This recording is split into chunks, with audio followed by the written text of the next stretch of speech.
All right, history buffs, get ready for a deep dive into one of the most explosive periods in history.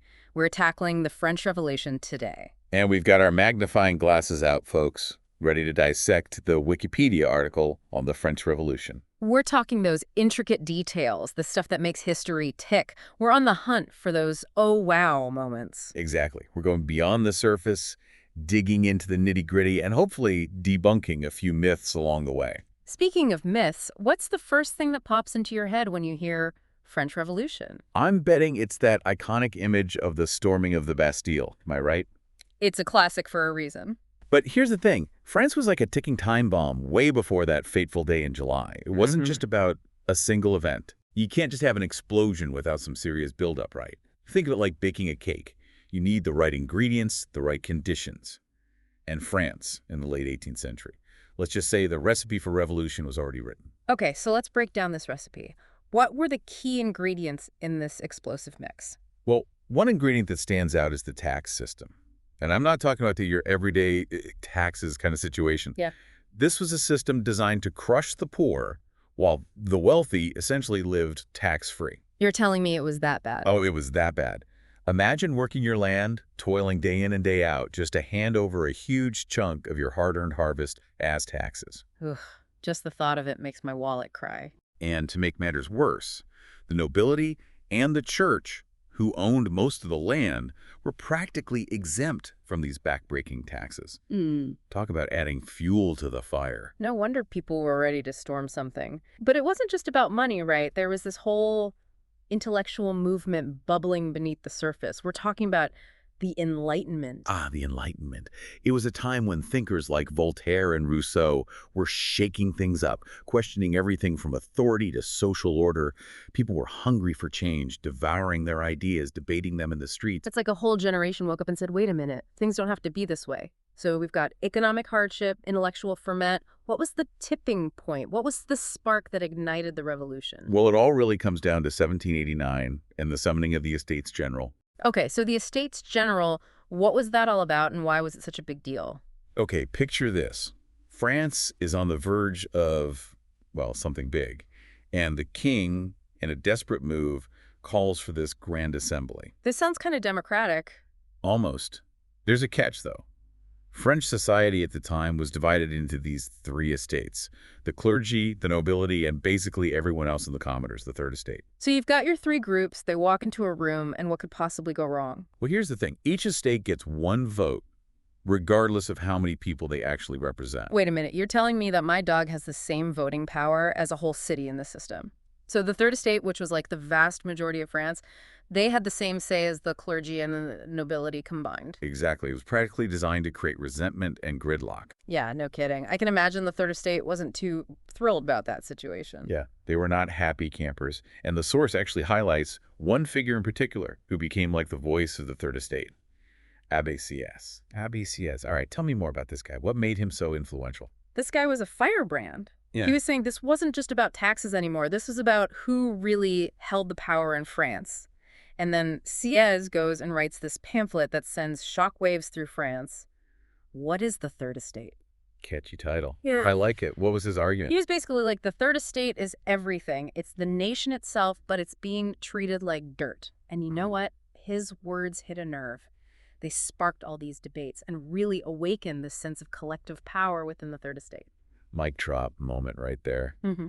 So how did things escalate from there? What happened next? Well, the third estate, they're fired up by Sieyès' words, and they're fed up with this whole system. So they take this radical step. They declare themselves the National Assembly, the true representatives of the French people. Wow.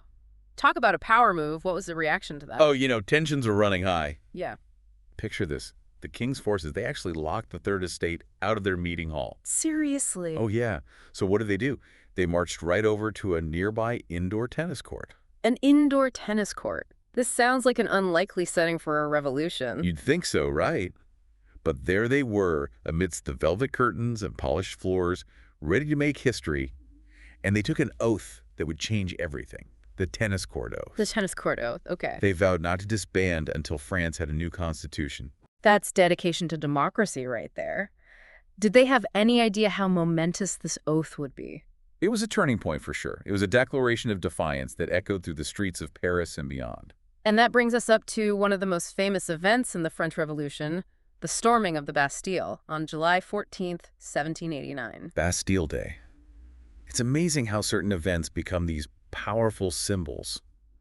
The Bastille, it's often portrayed as this impenetrable fortress overflowing with political prisoners, right? Oh, yeah, I always pictured it that way too. In reality, it was a little different. The Bastille only held a handful of prisoners at that time. Really? So why was it such a big deal then? Why storm the Bastille? It was the symbolism. The Bastille, it represented the king's authority.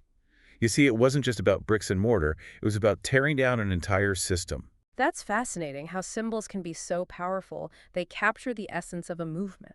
And the French Revolution was definitely a revolution of symbols. You've got the tricolor flag, a symbol of liberty, equality, fraternity waving in the streets. You've got revolutionary songs like La Marseillaise, uniting people from all walks of life. And of course, there's the guillotine, Yeah. a symbol of both terror and revolution. Each symbol representing a different facet of this complex and ever-evolving revolution. It's interesting. We often think of revolutions as single events, but it sounds like the French Revolution was more like this ongoing process, a chain reaction that started with that initial spark. Absolutely. And speaking of change, the revolution had this profound impact on one of the most powerful institutions in France at the time, the Catholic Church. Really, the church. Oh, yeah.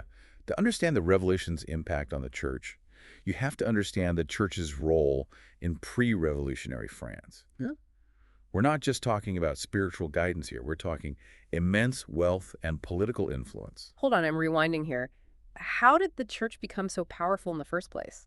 Well, over centuries, the church had accumulated a ton of land and wealth. They were exempt from most taxes and even collected tithes, which is basically a tax on people's income. Wow, I had no idea they owned that much. So what happened when the revolution hit? Did they just hand over their riches? It wasn't quite that simple. But the revolution definitely challenged the church's power in a major way. One of the most radical moves was the nationalization of church property. Basically, the government took control of the church's lands and assets. Whoa, that's huge. It's like they were reshaping the very fabric of French society. Exactly. It wasn't just about getting rid of the king. It was about upending an entire social order. They were redefining the relationship between the church and the state, and it had some long-lasting consequences. It's kind of mind-blowing how much happened in such a short period. And we're still talking about the early stages of the revolution. Well, we're just getting started. The revolution was a wild ride, with incredible highs and some devastating lows. As we go on, we'll uncover the tumultuous path it took from the Reign of Terror To the rise of figures like Robespierre and, of course, Napoleon Bonaparte, it's a good reminder that revolutions rarely follow a straight path. You got that right. The French Revolution was this whirlwind of ideals, violence, and ultimately profound change. And its legacy continues to shape our world today. So we've been talking about how the French Revolution was this roller coaster of highs and lows. And I think one period that really exemplifies those lows is the Reign of Terror. Definitely a dark chapter in human history. Yeah. Even centuries later, it still sends chills down your spine. You know, the revolution started with all these noble ideals like liberty and equality, Right. but then things took a very dark turn. So what happened? What were some of the factors that led to this period of extreme violence? Well, imagine France, surrounded by enemies, threats both inside and outside the country. And the revolutionary government, they're paranoid. They're convinced that there are enemies everywhere plotting to destroy the revolution from within. So fear and paranoia were major driving forces. Absolutely. And this fear was being fueled by figures like Maximilien Robespierre. Robespierre, okay, I've heard that name. He was a prominent figure in the revolution, rose to become the leader of the Committee of Public Safety. The Committee of Public Safety. That name doesn't sound very reassuring. What was their role exactly? They were like the guardians of the revolution, tasked with rooting out counter-revolutionaries and keeping things in check. Sounds like a tough job. It was. And their methods were, let's just say, not very subtle. I'm guessing this is where the guillotine comes in. Bingo. The guillotine went from a symbol of revolutionary justice to an instrument of terror. Thousands of people lost their lives, many accused without any real evidence. It's a stark reminder that even revolutions fought for good causes can have a very dark side. No doubt. And in the midst of all this chaos and bloodshed, a new figure emerged, someone who would ultimately bring an end to the revolution and reshape France in his own image. Napoleon Bonaparte. Napoleon. A name that needs no introduction.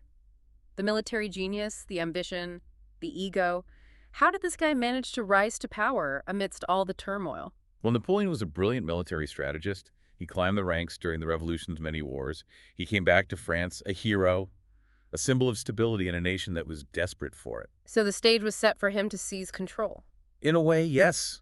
By 1799, France was exhausted from years of revolution and war, and Napoleon, he offered stability, he had the charisma, the military victories, he made promises, and well, he orchestrated a coup d'etat, effectively ending the French Revolution and ushering in a new era. It's amazing how quickly things can change in history, from revolutionary fervor to the rise of an emperor.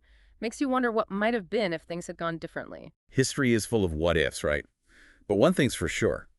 The French Revolution, despite its chaotic ups and downs, left an undeniable mark on the world. Absolutely. It's pretty incredible to think that something that happened over 2 centuries ago still has such a profound impact on us today.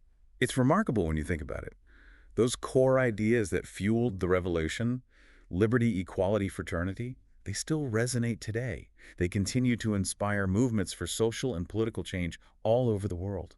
We see its legacy everywhere in democratic ideals and the fight for human rights, even in the very concept of a nation-state. It's a powerful reminder that even with all the chaos and bloodshed, the French Revolution unleashed these incredible forces that are still shaping our world today. It speaks to the enduring power of ideas and that fundamental human desire for a better world. Well, that was quite the deep dive. We covered a lot of ground today. From the early tensions that sparked the revolution to the storming of the Bastille, the Reign of Terror, the rise of Napoleon. We saw how a system built on inequality was challenged by the people, how noble ideals can clash with brutal realities, and how the pursuit of a better world isn't always straightforward. This deep dive gave us a glimpse into one of the most significant events in human history. But it's really just the tip of the iceberg. There's so much more to discover, so many stories, perspectives, and debates waiting to be explored. So keep those questions coming, keep digging deeper, and keep peeling back the layers of this complex and fascinating period in history. And who knows, maybe you'll be the one to uncover the next aha moment that changes how we see the French Revolution. Until then, keep exploring.